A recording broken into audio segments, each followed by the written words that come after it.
అందమైన చర్మ సౌందర్యం మీ సొంతం. Second aqua radiance deep cleansing gel. దెబ్బలు కొట్టడం అవన్నీ ఏవో ఉండే కదా! దెబ్బలు ఉండే ఫేస్ మీద ఏవో దెబ్బలతో ఒక వీడియోస్ ఉండే. అవేంటి అవి ఆయన కొట్టినవా? లేకపోతే ఏం జరిగిందది? ఇక్కడ దెబ్బ తగిలింది. దెబ్బలు తగిలింది అంతా ఫేస్. సంథింగ్ ఆయనైతే కొట్టలేదండి. ఓకే. సో, అది అబద్ధము. ఇక్కడ దెబ్బ తగిలింది అనడానికి నేనప్పుడు ప్రతిసారి మన ఐబ్రోస్ చేయించుకోవడానికి స్క్రబ్బింగ్‌కి వెళ్ళేదాన్ని. ఆ టైంలో నాకది రిఫ్లెక్ట్ అయిందంతే. అచ్చా! ఈ ఫేస్ ఇంత ఇలాగ అయిపోవడం అందులో ఏడ్చి ఫుడ్ లేదు. ఫుడ్ లేదు. కానీ అది కొట్టింది దెబ్బ కొట్టేసారేమో, దానికి ఇబ్బంది అనుకున్నారు. పెట్టేసారేమో, ఇదైపోయిందేమో అని అనుకునే ఆయన ఏం కొట్టలేదు. మీకు అదే ఫస్ట్ లవ్వా? అంటే అదే ఫస్ట్ లవ్ అనుకోవచ్చు. అదే ఫస్ట్ లవ్. అంటే బిఫోర్ ఒక లవ్ ఉండేది. అది అక్కడ దాకా రాలేదు. అంటే ఇంకా ఇది లవ్ కామన్ అనిపించింది ఇంకా. కానీ పెళ్లి వరకు రావడం అనేది ఇదే ఫస్ట్ పెళ్లి. ఇప్పుడు ఇద్దరు అభిప్రాయాలు కలుస్తాయి. కలిసిన తర్వాత మాట్లాడుకుంటాం. మాట్లాడుకున్న తర్వాత కొన్ని రోజులు ట్రావెల్ అయ్యాక ఓకే, నీవు నాకు సెట్ అవ్వలేదు, వదిలేసుకుందాం అనుకునేది ఒకలా ఉంటది. ఇటు పబ్లిక్ వచ్చేసి మనము కామన్ అయిపోతాం. వాళ్ళకి రోజు కనబడతాం. ఒక్కసారిగా పర్సన్ పక్కన లేకపోయేసరికి ఎందుకు అని వాళ్ళు క్వశ్చన్ చేయడం అనేది రైటే ఉంటది. సో ఇక్కడ దాకా ఆ పర్సన్ అయితే ఉన్నారు అంతే. కాదు, అదే ఇందాక నేను ఒక పాయింట్ అడిగాను. ఏదైతే అబ్బాయిల దగ్గర నుంచి మనకి పూర్తి ప్రేమ దొరకదని తెలుసు మీకు. తెలుసండి. డబ్బుల గురించి వస్తారని తెలుసు. అవును. కానీ ఎందుకు నమ్మి దగ్గరికి తీసుకొని మోసపోయి మళ్ళీ ఏడడం? గొర్రె కసాయవాడిని ఎందుకు నమ్ముతుందంటే నేనేం క్వశ్చన్ చేయగలను. గడ్డి పెడతారు, తీసుకెళ్తారు, బాగా ఫుడ్ పెడతారు, తర్వాత వాళ్ళని చంపేస్తారు ఏది గొర్రెని. అలా అని చెప్పి ఆ గొర్రె వెళ్లకుండా ఉంటుందా? అయ్యో ఫుడ్ ఎందుకు పెడుతున్నాడో, ప్రేమగా పెడుతున్నాడేమో, తినడానికి వెళ్ళాము, దానికి తెలీదు. తర్వాత నేనే బలైపోతాను, మమ్మల్ని తినడానికి వచ్చారు. సో మా లైఫ్ లో కూడా అట్లనే జరుగుతుంది తెలుసు. ఎందుకంటే తల్లిదండ్రుల ప్రేమ ఉండదు. ఫ్రెండ్స్తో ఎవరితోన్నా మాట్లాడినా కూడా తను ఎందుకు మారిపోయాడు కదా, అట్లా ఇట్లా నువ్వు ఎందుకు మాట్లాడుతున్నావు, నీకేమన్నా రేపు పొద్దున్న బ్యాడ్ రివ్యూ వస్తుందేమో అని చెప్పి ఫ్రెండ్స్ ఎక్కువ మాట్లాడరు. సొసైటీ యాక్సెప్ట్ చేయదు. ఈ టైంలో ఎవరో ఒకళ్ళు మమ్మల్ని దగ్గరికి వస్తారనమాట. ఓకే, మాకు ఈ ప్రేమ దొరుకుతుంది, జెన్యున్ ప్రేమ ఏమో అని నమ్ముతాం. నమ్మి దగ్గర తీసుకుంటాం. తనకయ్యిందని చెప్పి నాకు అవ్వాలని లేదు కదా అని గొర్రెలుగా నమ్మేసి ముందుకెళ్ళిపోయి తర్వాత బలైపోతాం. ఇప్పుడు అమ్మలతో లేదా? అంటే హైదరాబాద్లో నేనే ఉంటున్నాను. ఇంటి దగ్గర ఇల్లు కట్టాను. సో అక్కడ మమ్మీ వాళ్ళు ఫ్యామిలీ అంతా అక్కడే ఉంటారు. ఇప్పుడు ఎలా డబ్బులు? ఇప్పుడు నేను నార్మల్గా అయితే యూట్యూబ్ బేస్ చేసుకున్నాను. దానికి బిఫోర్ నుంచి నేను కమ్యూనిటీ వర్క్స్ చేస్తూ నేను సెటిల్ అయిపోయాను. ఫైనాన్షియల్గా అయితే ఇప్పుడు నేను చాలా బాగా సెటిల్ అయ్యి ఉన్నాను. యూట్యూబ్ చేస్తున్న ఇన్కమ్ అట్లానే కొంచెం యూట్యూబ్ నుంచి ఇప్పుడైతే 1.2 అట్లా యూట్యూబ్. బిఫోర్ ఇంకా ఎక్కువ వచ్చేది. ప్రమోషన్స్ అవన్నీ ప్రమోషన్స్ చెయ్యట్లేదండి. నార్మల్ ప్రమోషన్స్ అమ్మాయిలకు సంబంధించిన బిఫోర్ చేశాను, అసలు చెయ్యట్లేదు నేను నో పెయిడ్ ప్రమోషన్స్ అని కూడా పెట్టాను. అవును, చూసాను నేను. ప్రమోషన్స్ చేయరు, ఓన్లీ యూట్యూబ్ నుంచి 1.5 lakh 1.2 ఒక 2 months నుంచి అయితే మాత్రం నేను సరిగ్గా ఈ వీడియోస్ చేయట్లేదు. 12,000 13,000 అట్లనే వస్తున్నాయి. అంటే ఒక 3 months నుంచి. దాని బిఫోర్ నేను బాగా చేసేదాన్ని. 1.2 మ్యాక్స్ 1.5 మధ్య. ఇప్పుడు రెవెన్యూ ఇంకేం లేదు. ఈవెంట్స్కి ఏమైనా వెళ్తారా? ఈవెంట్స్ ఏం లేదు. ఇప్పుడు నేను షాప్ ఓపెనింగ్స్ అట్లా ఏదైనా జరిగినప్పుడు కొంచెం నాకు తెలిసిన వాళ్ళు విఐపీస్ కానీ వాళ్ళకి కానీ దిష్టి తీయడము, లేదంటే వాళ్ళ ఇంట్లో ఎవరైనా పుట్టారు అంటే బ్లెస్సింగ్స్ కానీ నన్నే పిలుస్తారు. అక్కడికి వెళ్ళినప్పుడు బాగానే ఇస్తారు. 51 51 31 ఓకే. మొత్తం మంత్లీ ఓవరాల్గా ఇప్పుడైతే నా ఇన్కమ్ 1.2 అంతే. మొత్తం అన్ని కలిపినా కూడా అంతే. అంతకు మించి చెప్పట్లేదు సార్. అంతే. అంటే ఆ టైంలో నేను సేవింగ్స్ ఎక్కువ చేసేసాను బాగా. ఒకప్పుడు అంకిత నాయుడు వీడియోస్ చూస్తున్నప్పుడు అంటే లైక్ బిఫోర్ బ్రేకప్ కానీ బిఫోర్ ఇది కానీ ఫేస్ ఒకలా ఉండేది. ఇప్పుడు చాలా చేంజెస్ అయిపోయాయి. అవునండి. ఎందుకు అన్ని చేంజ్ చేసుకుంటున్నారు? అంటే ఎందుకు చేయించుకున్నానంటే నేను ఒక పుట్టడం అనేది అమ్మాయి తత్వంతో ఉన్న ఒక అబ్బాయిగా పుట్టాను. సో ఎక్కడైనా నాకు చిన్నగా ఏదైనా అనిపించిందంటే దాన్ని వెంటనే చేంజ్ చేసుకోవాలి అనే థాట్ నాకు ఉంటుంది. నాకు నేను ఒక పుట్టడం ఒక అబ్బాయిగా పుట్టిన నా మనసు అమ్మాయి. హ్మ్. అంటే ఇప్పుడు ఒక గొంగళి పురుగు ఉంటది. తన జీవితం ఎట్లా ఉంటది? చాలా చిరాకుగా కనిపిస్తది. కానీ వన్స్ ఒక్కసారి తనకి మారినప్పుడు ఒక అందమైన సీతాకోకచిలుకగా మారుతది. సో, నేను పుట్టినప్పుడు కూడా ఒక గొంగళి పురుగులాగానే ఫీల్ అయ్యాను. నేను ఒక అందమైన సీతాకోకచిలుక అవ్వాలి అనేది నా మనసులో ఉంది. దానికోసం నేను ప్రయత్నించాను. డెఫినెట్‌లీ నేను సక్సెస్ అయ్యానని నేను అనుకుంటున్నాను. అంటే మీరన్నారు ఎందుకు ఇవన్నీ చేయించుకుంటున్నారు అని. నేను ఒక పరిపూర్ణమైన అమ్మాయిలా కనపడినా ట్రాన్స్ ఉమెన్ అనే అంటారు. బట్ నేను ఫీల్ అవుతాను ఒక అమ్మాయి పక్కకు వెళ్ళినప్పుడు ఓ అమ్మాయి కన్నా చాలా బాగుందిరా అనే ఫీల్ నాకు అనిపించినప్పుడు నేను సాటిస్ఫై అయిపోయాను. ఎవరో ఒకరు కామెంట్ వేయాలి. ఆ కామెంట్ కి నేను హ్యాపీగా ఫీల్ అయ్యి అమ్మాయి హ్యాపీ నేను ఇంత మారినందుకు. ఓకే. ఇప్పుడు సీతాకోకచిలుకలకు రెక్కలు వస్తే ఎగిరిపోదామనా? వెళ్ళిపోతా డెఫినెట్లీ. ఎక్కడికి? ఎక్కడికో ఒక చోటకి, మమ్మల్ని యాక్సెప్ట్ చేసే చోటకి. అయితే ఇప్పుడు మొత్తం అంతా ఇంకా చేంజెస్ చేస్తూనే ఉంటారు అలాగా?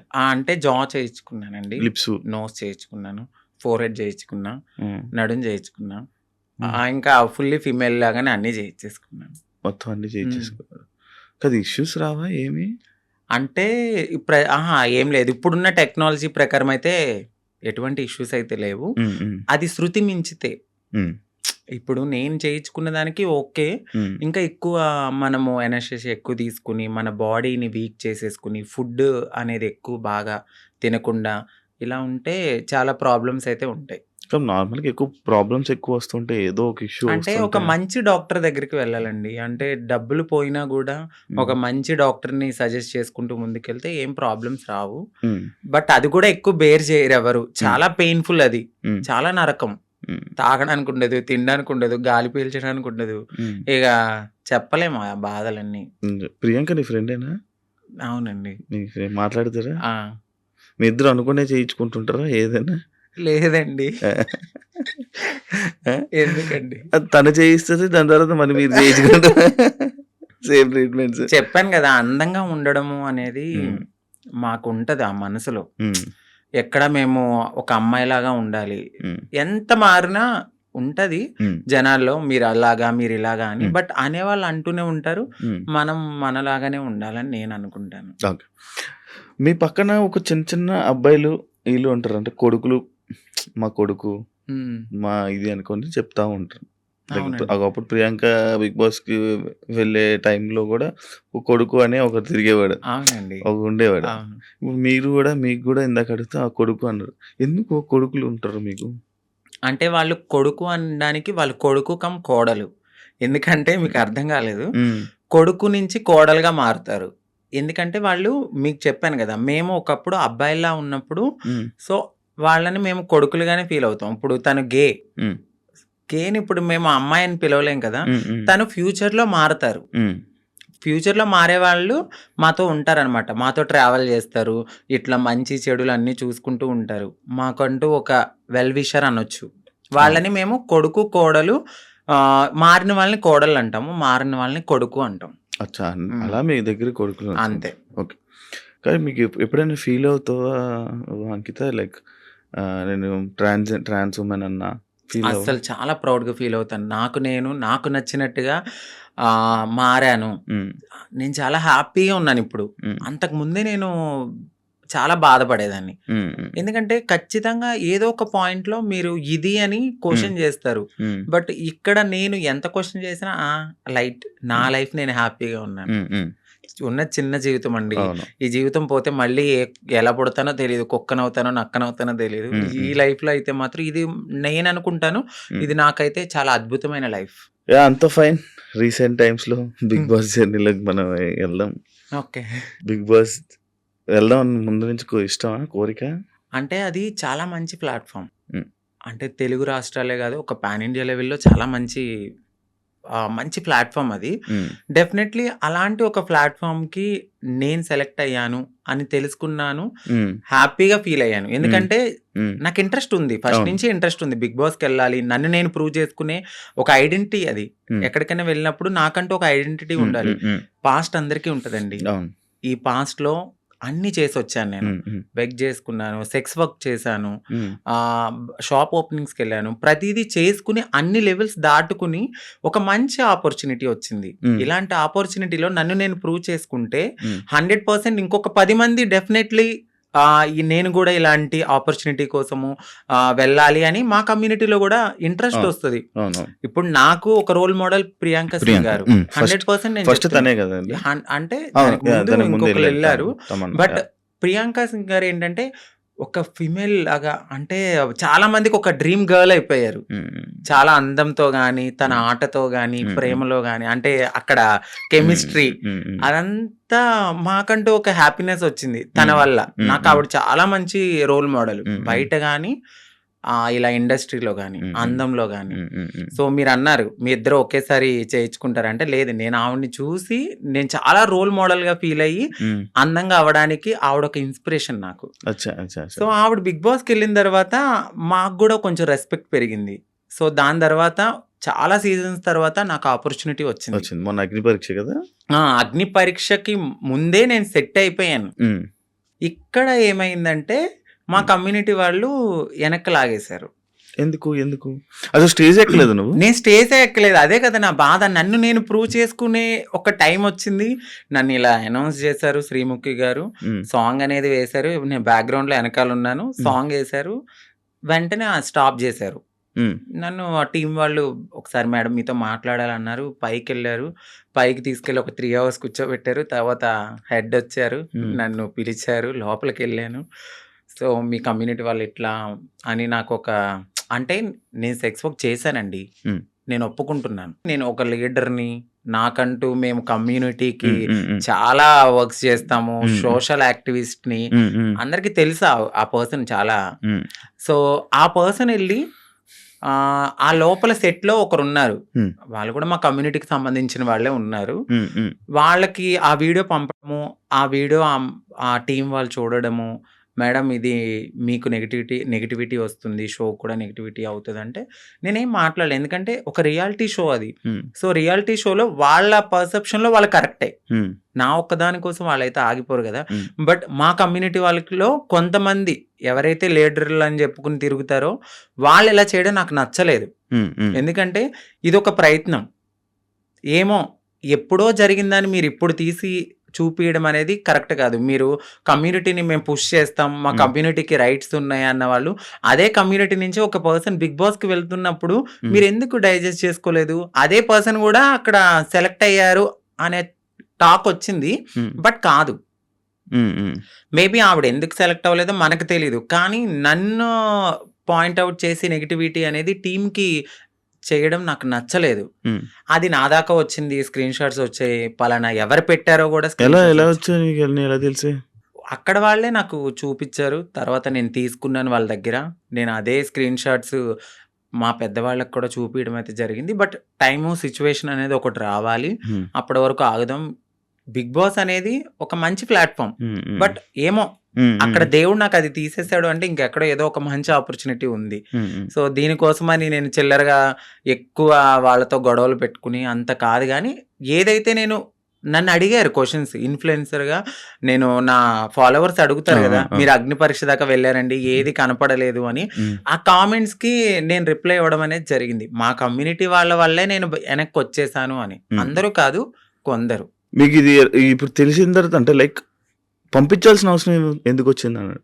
అది నేను అదే అనుకున్నాను. బట్ వాళ్ళకు కూడా కొంచెం తెలియాల్సింది ఏమిటంటే, వీళ్ళ ప్రతి జర్నీలో కామన్ గా ఇది ఒకటి ఉంటుంది, సెక్స్ వర్క్ అనేది. బట్ పాస్ట్ అయిపోయింది. ఆ సెక్స్ వర్క్ జరిగిన ఆ వీడియోని చూపించారా? అవునండి, ఆ వీడియో చూపించారు. బట్ ప్రతి ఒక్క మనిషి పుట్టగానే అమ్మాయి అయిపోరు. గేగా స్టార్ట్ అయిన మా లైఫ్ LGBTQ అనే ఒక కేటగిరీస్ ఉంటాయి. అదే కేటగిరీలో ఇప్పుడు నన్ను నేను మార్చుకునే తరుణంలో డెఫినెట్లీ నేను సెక్స్ వర్క్ చేసుకున్నాను. సో అందంగా అవ్వడానికి నేను ఏదో చేసుకుని బ్రతికాను. అవన్నీ పక్కన పెట్టి ఇంత మంచి ప్లాట్ఫామ్ వచ్చింది. సో నేను హ్యాపీగా ఈ ప్లాట్ఫామ్కి వెళ్ళి మరింత హ్యాపీగా ఒక రెస్పెక్టబుల్గా బ్రతకాలని నేను అనుకున్నాను. బట్ మా వాళ్ళు చేసిన పనికి నెక్స్ట్ కూడా ఇంకా వచ్చే ఛాన్సెస్ ఉండవు? ఖచ్చితంగా ఉండదు. నేను అదే బాధపడ్డాను, నాకు నెక్స్ట్ టైం కూడా వచ్చే ఛాన్స్ లేకుండా అలాంటిది. నేను అప్పటికే అన్నాను, నెగిటివ్ ఇప్పుడు వాళ్ళు చూపించిన తరుణంలో అది వేరే రాంగ్గా పోర్ట్రేట్ అయ్యి ఉండొచ్చు. మెడికల్ టెస్ట్‌కి పదండి. సో, నేను వెళ్ళిన ప్రతి చోటకి నేను ఎత్తి నేను అది కాదని చెప్పలేను గదండీ. నేను ఫుల్లీ ఫీమేల్‌గా ఉన్నాను. ఫుల్లీ ఫీమేల్‌గా అక్కడ కనపడట్లేదు. సో, ఫుల్లీ ఫీమేల్‌గా కనపడినప్పుడు నేను ఫుల్లీ ఫీమేల్ అని చెప్పినప్పుడు మీరు మెడికల్ టెస్ట్‌కి తీసుకెళ్ళాలి. బట్ మీరు అదే పట్టుకుని, అదే ఎవిడెన్స్ పట్టుకుని నన్ను అలా అనడం కరెక్ట్ కాదు గదా! ఇప్పుడు నేను ప్రతి చోటకెళ్ళి నేను అమ్మాయిని అని చూపియలేను. నేను అమ్మాయినని మీకు చూపిస్తే చాలు. బట్ వాళ్ళది తీసుకోలేకపోయారు. అంటే ఇప్పుడు మీరు మారక ముందు వీడియోలు పంపారా? అంతే అండి. మీరు మారక ముందు వీడియోలు పూర్తి ట్రాన్స్జెండర్ కాదు అని చెప్పి పంపారా? ఆ! అచ్చా. మరి ఎలా? ఇప్పుడు ఏంటి మరి? సో, బాధపడ్డాను. నాకు అదొక్కటే ఆప్షన్ అని నేను అనుకోవట్లేదు. సో, నేను నా ఓన్ ప్లాట్‌ఫామ్‌లో నేను ఆల్రెడీ చాలా మందికి తెలుసు. ఇంకొంచెం అవ్వాలి అని అనుకున్నాను ఆ ప్లాట్‌ఫామ్ ద్వారా. బట్ మా వాళ్ళు చేసిన పనికి వెనక్కైతే వచ్చాను. పర్లేదు. Well and good. దేవుడు ఇక్కడ తీసేసాడంటే ఇంకెక్కడో ఏదో మంచి ఆపర్చునిటీ ఉండే ఉంటది. ఓకే.